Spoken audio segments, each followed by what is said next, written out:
Retired Army Lieutenant Colonel Darin Gaub, a former Black Hawk helicopter pilot. Thanks very much for joining us, Colonel Gaub. I want to talk a bit about what has happened with NATO since the Afghanistan withdrawal and since Afghanistan in general, searching for, I don't want to say an identity, but there was some acrimony within countries there. Where does NATO find itself today? Hey, Rich, first of all, thanks for having me. And I think you've identified a critical component to this, which is not only Afghanistan, but some aspects of what happened in Iraq with the U.S. there specifically, and the NATO nations that joined us. As I operated with many NATO nations, specifically in Afghanistan, and one of the issues we always talked about was what is NATO's purpose now on a global stage when it's designed and built to counter the Russian aggression. And I think what we're seeing right now is based on the true Russian aggression against a European country like Ukraine, that they are starting to actually realize that the purpose and mission of NATO is still real and still relevant to today. And this aggression is really unifying many of those nations together. Again, you see it in increases in expenditures and stronger messaging. Where do you think NATO goes from here? And I mean in a longer view than beyond this conflict, whatever happens to it. You've got Georgia, which has Russian troops in its territory. You have Ukraine, even before this invasion, had Russian troops on its territory.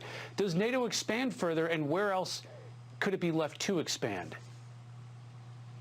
Well, there are plenty of spaces to expand. Specifically, though, besides Ukraine, which actually has NATO expansion written into its constitution, you've got Moldova, you've got Finland, you've got Sweden, you've got other countries that are not part of NATO but part of the European Union, and you've already seen some of the language coming out that where some of those countries are interested in relooking that alliance, because we've really dialed the clock back 40 years right into the middle again of the old Cold War.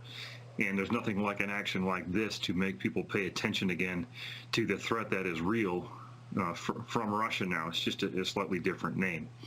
And I think that's going to take some time to work out, but we have to establish, I guess, or let Ukraine win this conflict against Russia right now with all the support we can give them. For years, presidential administrations have been pushing NATO countries to spend more on defense. It probably was most highlighted by the former president, President Trump.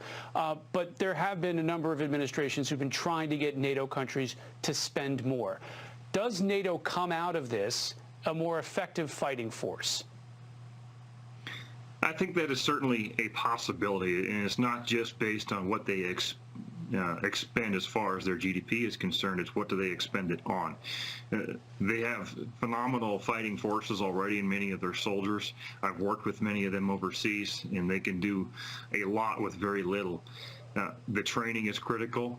I think recognizing this current threat and what it looks like, and the lessons that will come out of the conflict in Ukraine, when and if it ends and how it ends, will be critical to their ability to build a military structure in today's world that is able to actually counter that force, not only during a conflict, but with any luck to prevent it because of the show of force that they're able to give.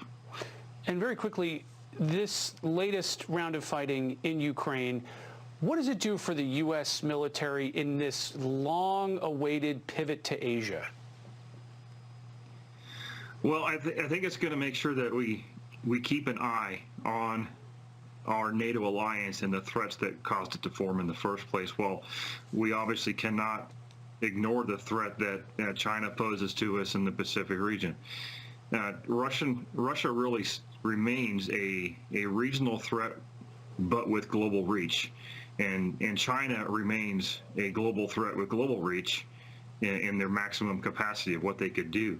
So it would not behoove us well to take our eye off of China, but it certainly helps us, or it certainly is telling us right now that we've got to make sure we keep an eye on Europe still. Lieutenant Colonel Darin Gaub. Colonel, thanks very much for joining us.